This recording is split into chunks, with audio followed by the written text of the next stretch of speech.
I'm Alice Teal, and I'm really happy to introduce our speaker today, Dr. Katie Pavic. She is a clinical assistant professor and wellness officer at the University of Wisconsin-Madison School of Nursing. And I'm excited to hear her present. Her title of her presentation today is Cultivating a Culture of Wellness in Academic Institutions. Thank you for the introduction, Alice. I appreciate it. So thank you all for being here today. My plan and my hope is that in the next 20 to 30 minutes or so, I can share some insights and some strategies that'll really help us all enhance faculty, staff, and student wellness. Additionally, I really do hope that you will leave this webinar today with some practical approaches that you can take and actually apply in your academic institution. So before we enact any change, I think it's really important to clearly articulate the why. So that's always where we should start. While we know that wellness is comprised of multiple dimensions, we only have so much time together today, so I'm really going to focus on our current mental health crisis as our why. So in 2019, nearly 1 billion people were living with a mental health disorder. And mind you, this is pre-pandemic, right? Mental health disorders are the leading cause of disability, and those with severe mental health conditions die up to 2 decades prematurely. So it's a pretty staggering statistic. We also know that more specifically, if we're thinking about academia, 1 in 3 young adults, so ages 18 to 25 about, have experienced a mental illness. Today's college students are really facing serious challenges compared to their previous generation. We also of students who are no longer in college actually cite a mental health reason as their cause for leaving. So mental illness can result in a myriad of detrimental outcomes. We know this to be very true. One of those outcomes is suicide, and suicide is the second leading cause of death among 15 to 29-year-olds. Over 3.8 million young adults had serious thoughts of suicide in 2020. 3.8 million. We know among those individuals, there are some groups that have notably higher suicide rates, and I want to call attention to that as well. Those groups include individuals that are non-Hispanic or American Indian or Alaska Native, those that belong to a non-Hispanic white population, and individuals who identify as LGBTQ+. Our current mental health crisis in our country really highlights our urgent need to transform our attitudes, to work to transform our actions, and to transform our approaches really to mental health and wellness. So beyond the current mental health crisis, we also have this large call to action. We have numerous organizations and reports that have called upon us being academic institutions, to incorporate wellness into our curricula and into our workplace, to really help raise awareness, to promote self-care, to teach positive coping strategies. And some of those organizations and individuals are listed here on the screen. So we have the US Surgeon General, Dr. Murthy. We have the National Academies of Sciences that have had this call to action, the American Association of Colleges of Nursing, and the American College of Health Association. And again, this is not an exhaustive list, but this just highlights some of the organizations that have made this call. So I do want to begin by opening this up to chat. I want to hear from all of you that are joining me today on this webinar. I want to ask you, what do you think research has shown? What are the outcomes of a strong, positive organizational culture of wellness? And I do realize that in the chat, you guys cannot see what each other are writing in that chat. So I will be aware of that and I'll share some of the themes here. So just take a few minutes. You might know from the research, you might know from personal experience. Perhaps you're speculating or guessing, and that's okay too. But what do you think some of those outcomes are? I see higher employee retention, fewer sick days, lower healthcare costs and injuries, a higher sense of belonging, healthy employees and a healthy work environment, higher engagement and productivity, higher satisfaction, higher trust. Yeah, you guys are nailing it. You know exactly what we're hoping to see. Okay, so I'm going to share some of what we know the research has shown us here. Research has shown just what you're saying in chat. So we're seeing higher rates of engagement. People are more productive, they're performing higher, they're more satisfied at work. We're seeing that they're more resilient and able to cope better. We're seeing higher rates of psychological safety. People feel like they can show up authentically to the workplace or to school. That's really important. People report feeling more loyal to their organization. They're feeling valued. That's really important. And they're having a higher quality of life as a result. We're also seeing as a result, lower absences. You guys mentioned that in chat as well. Lower rates of stress, depression, anxiety, lower rates of turnover. So leading back to that organizational loyalty and feeling valued, and lower rates of acute and chronic health conditions. So in other words, a good organizational culture can make a huge difference in how people show up to work or to school each and every single day. And in turn, this can really positively impact the organization as a whole. So if the last two slides don't sell you on the importance of cultivating a strong, positive culture of wellness, I'm not sure I'm going to get you on board in the next 20 minutes, but I think the evidence is here. We have the need, we have the call, we have the evidence. We know that fostering a deeply ingrained culture of wellness and really providing evidence-based interventions that intentionally contribute to wellness really needs to be prioritized by university and college leadership. So we know we need to do something, okay? The evidence is there. Or maybe we're already doing something, but we're wondering if it's really working. Is it taking hold? Maybe we're wondering, where do we even begin? It seems so big, right? It seemed big for me. It still seems big for me. It's a huge ask. It's a huge thing to take on. So where do we start? And I'm hoping that today in our time together, I can share a little bit with where we can begin. So we're going to talk about these 5 buckets. We have revisiting and reviewing our organizational and strategic framework. We have creating this plan for wellness, a strategic plan. The importance of listening to others. Working to prioritize and assess the resources that we have. And the importance of just showing up and walking the talk. So let's dive into each of those a little bit more.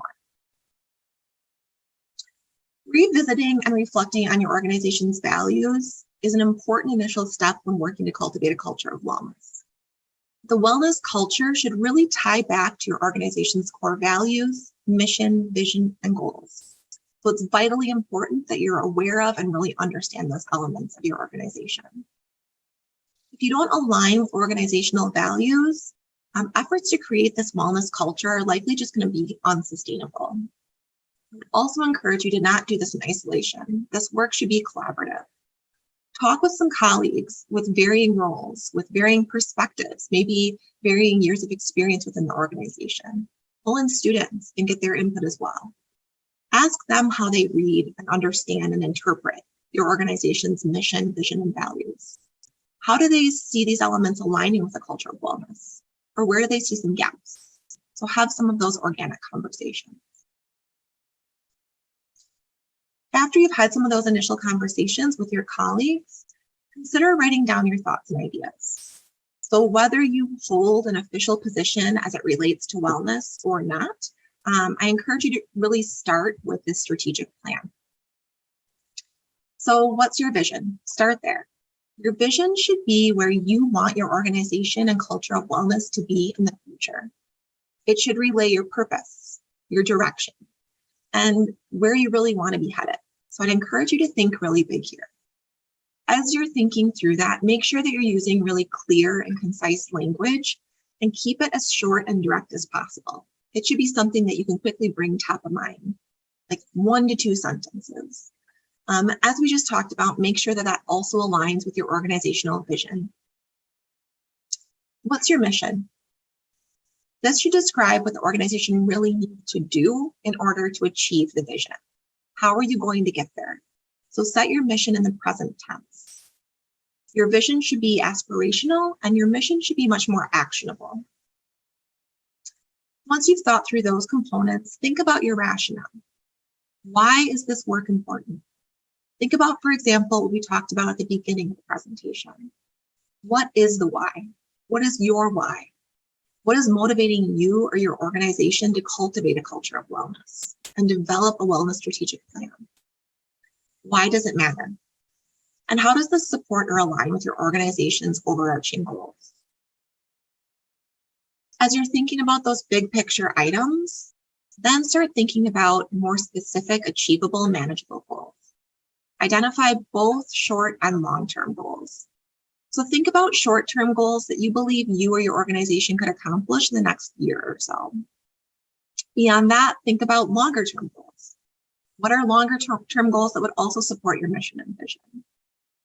And once you've thought about those elements, remember this isn't a one-man show. So think about how and what the structure would be to get there.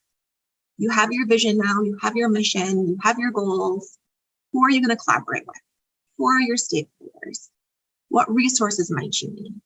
And think both internally and externally. So think internally within your department, within your college, think more broadly to your university and resources that you have across campus. Think even more broadly to your community and experts that you have in your community and those partnerships, and even beyond. It does not have to be perfect, and I really want to emphasize that. Don't let perfection get in the way of progress. This exercise really helps you organize your thoughts, get your brain on paper, and think about what your next steps are. It's meant to help you prioritize your initiatives and goals, and you'll be better able to articulate the need and importance of your work if you have it written down. After you have some initial ideas jotted down, take them to some trusted colleagues and to other peers for their input and feedback. And then just keep working to refine those ideas. As you do that, refine and expand, and keep gathering more input as you do that. This is only going to allow you to further strengthen your strategic plan and ensure that it's really clear to others as well. So as you continue to work on your strategic plan, I want you to really keep this top of mind. Listen to others. And if you remember nothing else from this presentation, I would argue that this really is the single most important step. Ask faculty, ask staff, ask students, what do they need? There are many ways that you can do this, and I have just 3 suggestions listed here on the screen as we think about how to gather input and hear multiple voices. So the first suggestion on the survey, and I'm sure we've all done our part in survey research of some kind, whether conducting the survey or being a participant in the survey. So there is a real thing of survey fatigue, but it still is a good instrument to get some initial feedback. The survey can be kind of a pulse check.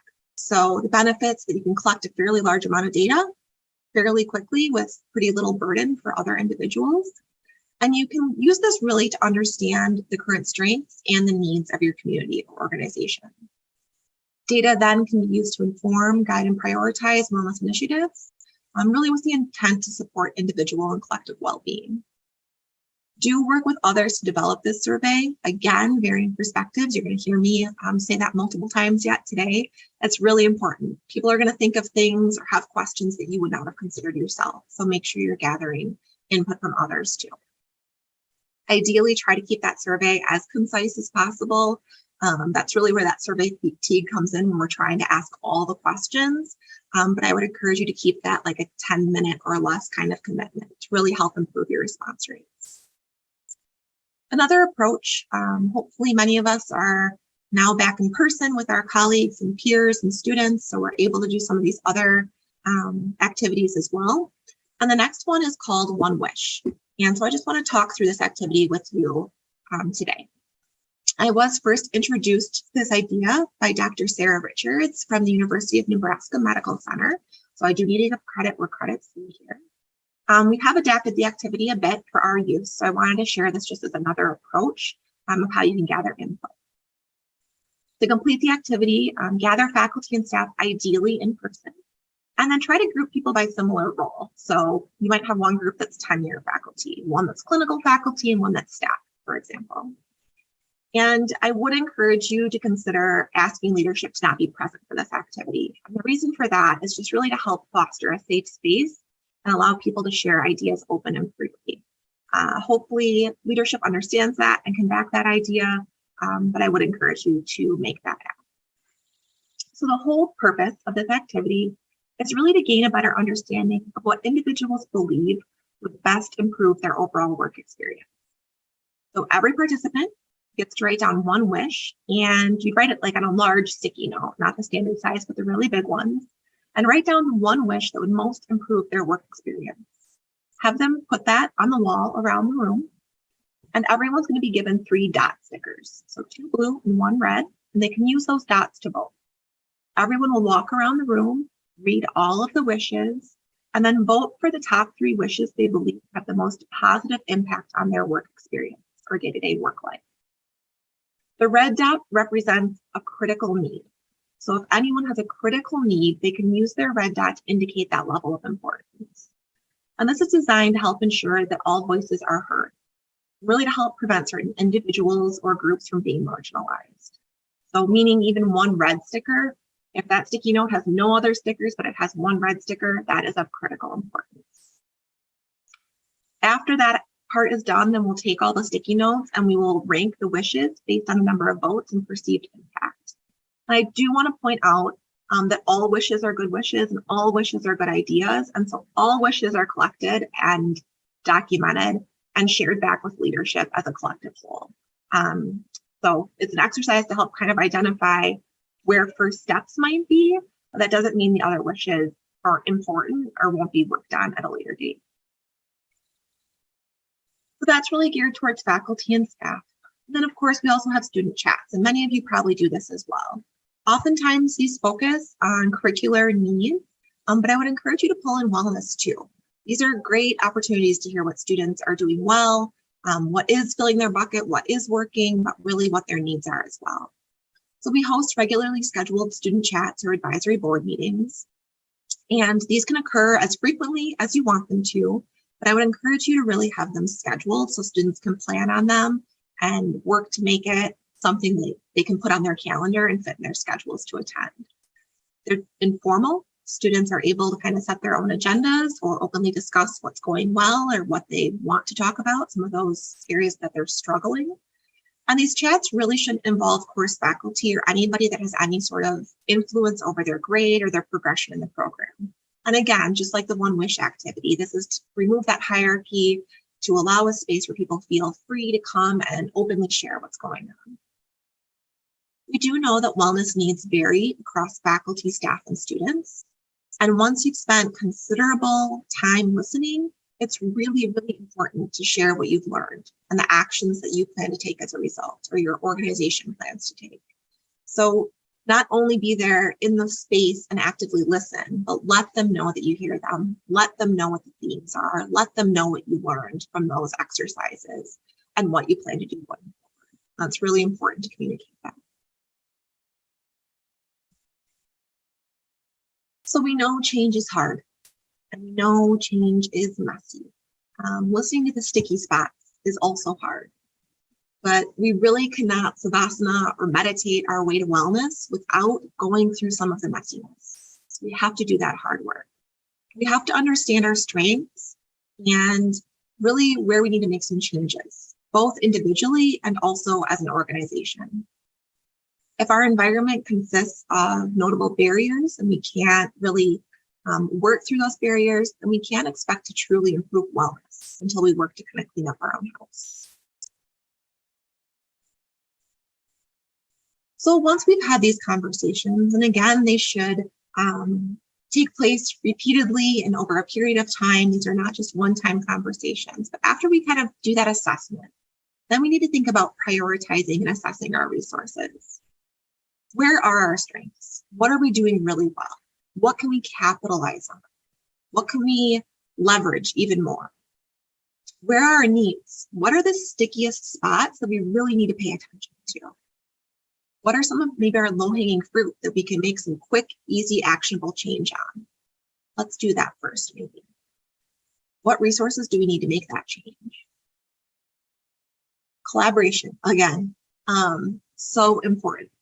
People are our greatest resource. So can we look internally to our department and think about developing a wellness committee, getting many voices at the table, including students at the table, really getting those varying perspectives and hearing what people have to say. Are there resources on campus that we can tap and jump into? Maybe we can collaborate with other individuals that are doing this work. other academic institutions that are doing this work? Can we again support one another and leverage what we're doing versus reinventing the wheel? Who are our national leaders? Who's in the press? Who's on social media? Who's putting out publications about this work? Can we look to them to see what's worked for them in the past and learn from their maybe missteps as well as their strides and opportunities, and kind of capitalize on that and bring that into our organizations as well? I'll tell you, I've found that people are generally very, very happy to share what has not worked and what has worked. And I think there's really a collective, collaborative spirit. I did share this picture intentionally on this slide, again, because it's just kind of the theme here. Community is strength.